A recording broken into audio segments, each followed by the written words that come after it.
अस्सलामुअलैकुम, कैसे हैं आप सब। उम्मीद है कि सब ठीक होंगे और अपनी फैमिलीज़ के साथ सेफ़ होंगे। अल्हम्दुलिल्लाह मैं भी बिल्कुल ठीक हूँ। आप सबकी सपोर्ट और दुआओं का बहुत बहुत शुक्रिया।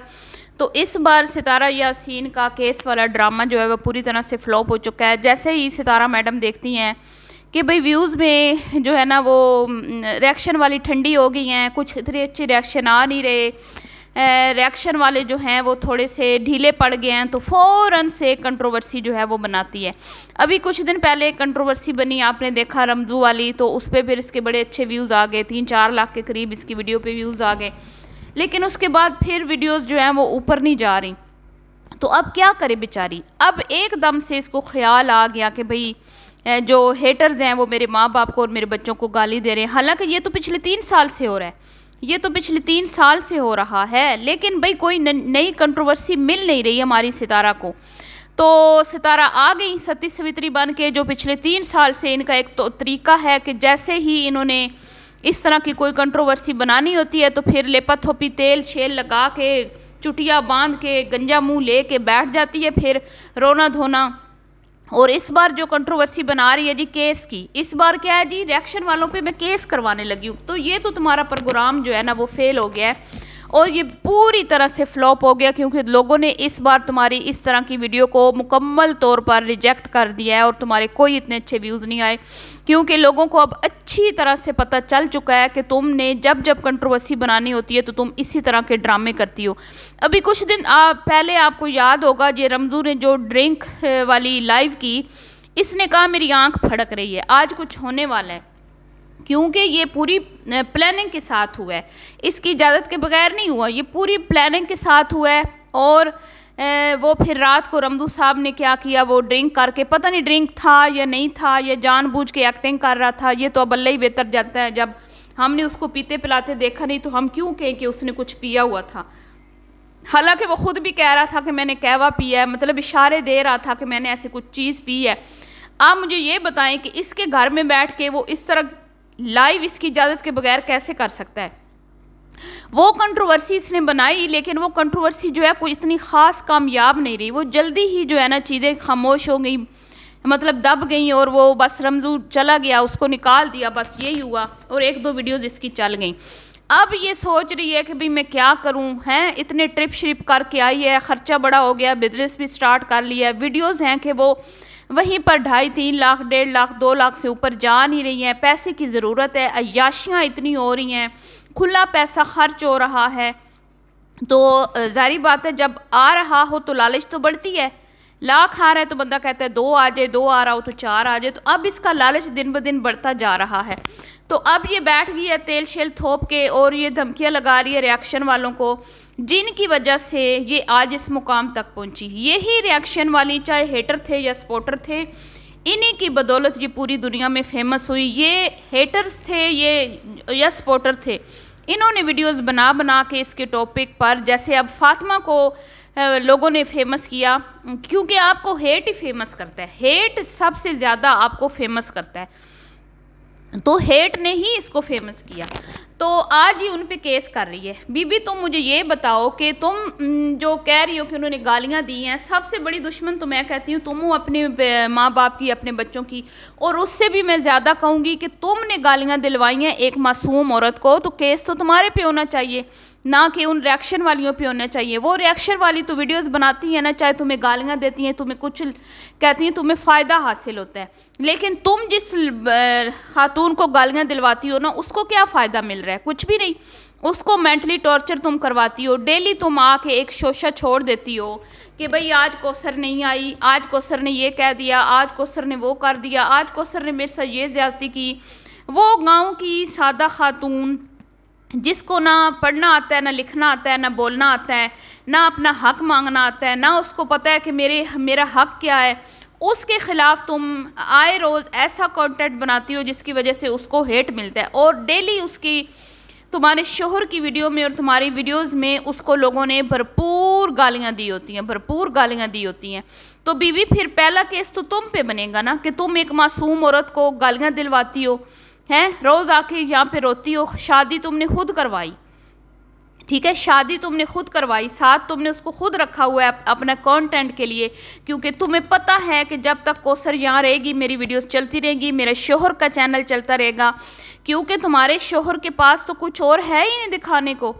तुमने तो अपनी वीडियो बनानी होती है, उसने वो तुम्हारा कंटेंट तो नहीं ना वो चोरी कर सकता, क्योंकि तुम तो चाहती ही नहीं हो कि तुम्हारी वीडियो में से एक क्लिप भी वो अपनी वीडियो में लगा ले, मतलब कि जो तुम बनाती हो कंटेंट, क्योंकि एक फैमिली की सेम वीडियोस होती हैं अमूमन। तो तुम उसकी जिम्मे तुमने लगाई हुई है कौसर के, तुमने सिर्फ अपनी वीडियो में कौसर को दिखाना है, तुमने अपनी वीडियो में सिर्फ इब्राहिम को दिखाना है, और कौसर को भी तुमने सिर्फ इस तरह दिखाना है विलन बना के, उसको जालिम औरत तुमने दिखाना है, कभी भी उसको तुमने अच्छी खातून बना के नहीं पेश करना। तो हमें तो जो 10-15 मिनट की वीडियो तुम्हारा शोहर दिखाता है ना, उसमें वो यही दिखा रहा होता है कि जो तुमने उसको सिखाया होता है कि भाई ये खातून बड़ी जालिम है, ये सितारा का हक मारती है, जबकि सितारा बड़ी महान है, और सितारा जो है वो फरिश्ता सिफ्त औरत है। इतना दिल दुखाने के बावजूद, कौसर उसका इतना दिल दुखाती है, इसके बावजूद भी सितारा मैडम इतनी महान है, देवी हैं कि वो अपनी सौतन को बर्दाश्त कर रही हैं। तो ये चीज़ें तुम्हारे हस्बैंड साहब अपनी वीडियोस में दिखाते हैं, वहाँ से उसको हेट मिलता है। पूरी वीडियो में 99% जो कमेंट्स होते हैं वो कौसर के अगेंस्ट होते हैं, तो फिर वो भी तो बर्दाश्त कर रही है ना बेचारी, वो बर्दाश्त करती रहे, लेकिन तुम्हें कोई ओए भी ना करे। वाह बीबी वाह। तो ये जो हेटर्स हैं, इन लोगों ने तुम्हें यहाँ तक पहुँचाया, और इनके खिलाफ तुम बैठ के कहती हो कि मैंने केस करना है, तो केस करो। मैं कहती हूँ जिनके खिलाफ ये केस कर रही है ना, वो इसके खिलाफ करें कि भाई ये क्या मुआशरे में जो है ना, मुआशरे को सिखा रही है, ये क्या अपने बच्चों की तरबियत कर रही है। इसके बच्चों की सबसे बड़ी तो दुश्मन ये खुद है, ना बच्चों की तालीम है, ना बच्चों की तरबियत है, घर में गैर मर्द घुसाए हुए हैं, ठीक है, ना पता है कि वो किस तरह का शख्स है। अब उसको घर से चलता किया, इतना अरसा तो वो घर में रहा है ना, तो फिर जब बातें होती हैं फिर तुम कहती हो कि लोग जो है वो मेरे करैक्टर पे और मेरे बच्चों पर और मेरे माँ बाप पे इस तरह की बातें करते हैं। तो बातें हो किस लिए रही हैं सितारा मैडम? आपकी अपनी गलतियाँ हैं, आपकी अपनी मिस्टेक्स हैं, आप खुद कंट्रोवर्सी बनाती हैं, आप खुद कहती हैं कि मेरे पे रिएक्शंस बने। अब फिर रिएक्शन वाली, जैसे ही हमारी बहनें जो है ना वो थोड़ी ठंडी पड़ती हैं, रिएक्शन थोड़े ठंडे होते हैं, तो हेट थोड़ा कम होता है, मतलब इस पे जो वीडियोस बन रही होती हैं उसमें थोड़ा हेट कम होता है, वीडियोस वायरल नहीं हो रही होती, रिएक्शन वालियों की भी वीडियोस वायरल नहीं हो रही होती, इसकी भी वायरल नहीं हो रही होती। तो फिर ये खुद थाली में सजा के एक कंटेंट पेश करती है रिएक्शन वालों को, जैसे इसने रमज़ू का किया। रमज़ू ने भी ड्रिंक पता नहीं किया था या नहीं, वो भी इसने खुद करवाया, क्योंकि भाई जब इसके व्यूज़ डाउन होना शुरू होते हैं ना, अगर आप नोट कर लें 3 सालों में ये इसी तरह के ही स्टंट्स खेलती है, इसी तरह के ही ड्रामे करती है। और ये खातून मेंटली सिक है, इसकी रूह बेचैन है, इसकी रूह को कभी भी चैन नहीं आएगा, क्योंकि ये अल्लाह की नाफरमान औरत है, ये शोहर की नाफरमान औरत है, ये मासूम औरत के ख़िलाफ़ जो ज़बान मतलब बात करती है, लोगों को उकसाती है और उसको गालियाँ पड़ती हैं, उसकी आहें इसको लगेंगी और ये कभी भी चैन से नहीं बैठ पाएगी, चाहे ये कनाडा, अमेरिका, यूरोप जिधर मर्जी चली जाए, ये कभी खुश नहीं रह पाएगी। ये इसने पैसा हासिल कर लिया, फेम भी हासिल कर लिया, उस पैसे से ये ऐश भी कर रही है, लेकिन इसके अंदर की रूह कभी भी सुकून से नहीं रह पाएगी और वो इसको बेचैन करती रहेगी। और ये मेंटली सिक खातून है कि इसको लगता है कि जब मेरा दिल करेगा मैं कंट्रोवर्सी बनाऊंगी और लोग भागे भागे आएंगे और मेरी वीडियो देखेंगे। लेकिन अब मुझे लगता है कि कहीं ना कहीं लोगों को भी अकल आ गई है कि भाई ये सारा इसका ड्रामा होता है। तो अब फिर इसने एक ऐसे स्टंट खेला अपनी तरफ से, इस दफ़ा रिएक्शन वालों को तनकीद का निशाना बनाते हुए केस की धमकियां लगाई, लेकिन कुछ फ़ायदा खातिर ख्वाह हासिल नहीं हुआ। तो मैं कहती हूँ कि ये खातून जिसको बच्चों की तरबियत की कोई परवाह नहीं है, बच्चे किस तरह बोल रहे हैं, किस तरह खा रहे हैं, किस तरह पी रहे हैं, इसको कोई वो नहीं है, और बैठी है हमदर्द बच्चों की बन के। सबसे बड़ी तो दुश्मन तुमने जो रास्ता इख्तियार किया ना पैसा कमाने का, बच्चों को हराम रिज्क पर तुम जो ना पाल रही हो, इस हराम जो ये हराम का लुकमा तुम खिला रही हो ना, सबसे बड़ी दुश्मन तुम अपने बच्चों की खुद हो। इस हराम से परवरिश पाई हुई औलाद जो है ना वो कभी भी नेक नहीं बन सकती, वो कभी भी माँ बाप की फरमाबरदार नहीं बन सकती। और यही औलाद जो है तुम्हें एक दिन शीशा दिखाएगी, तुम्हें तुम्हारा असली चेहरा दिखाएगी, जो तुम इन बच्चों को सब कुछ पता है कि हमारी माँ किस टाइप की है, इनको सारा पता है, लेकिन अभी वो बच्चे हैं, ऐश कर रहे हैं, उनको पता है माँ कमा रही है, हमें ऐश करवा रही है, तो वो अभी क्या कह सकते हैं वो। लेकिन जब वो बड़े होंगे तो वो इसके सामने खड़े होंगे और वो इसको आईना दिखाएंगे, वो इसको इसका असली चेहरा दिखाएंगे, जो आज तक रिएक्शन वाली बहनें भी नहीं दिखा सकी। ये इस कदर मैं कहती हूँ बेशर्म औरत है कि चंद व्यूज़ के लिए, चंद डॉलर्स के लिए इसने अपने माँ बाप को दुनिया में ज़लील रुस्वा करवाया, अपने बच्चों को ज़लील रुस्वा करवाया, एक मासूम खातून को ज़लील रुस्वा करवाया। और इसका सांड शोहर जो चंद दिन पहले बैठ के रिएक्शन वालों के ख़िलाफ़ गालियाँ बक रहा था, इतनी गंदी बातें कर रहा था, उस टाइम ये क्यों नहीं आई? उस टाइम इसने क्यों नहीं कहा अपने शोहर को कि ये तुमने गलत किया है, मुझे ये चीज़ पसंद नहीं आई कि तुमने औरतों के ख़िलाफ़ गंदी ज़बान इस्तेमाल की है, औरतों को तुमने ये कहा कि मैं तुम्हारे बेडरूम्स में घुसूंगा, तुम्हारे बेड पे चढ़ूंगा, ये करूंगा, वो करूंगा।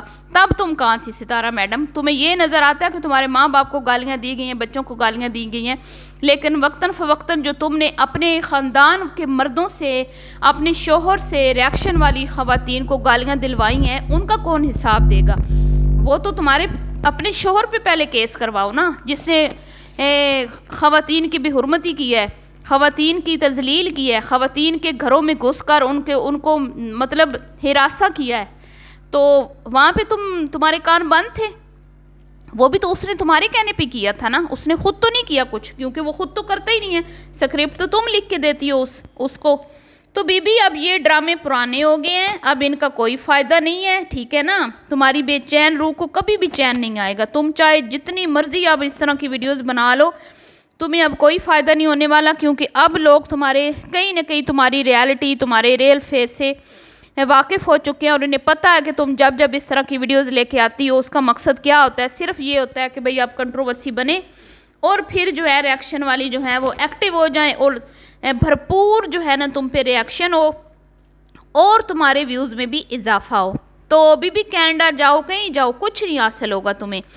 एक दिन मैं तुम्हें कहती हूँ कि यही औलाद जो है ना, यही औलाद जिन बच्चों का नाम लेके तुम इमोशनली ब्लैकमेल करती हो ना, यही तुम्हें सबक सिखाएगी। मिलती हूँ जी नेक्स्ट वीडियो में, भी के लिए इतनी दुआ में याद रखिएगा। अल्लाह हाफिज़।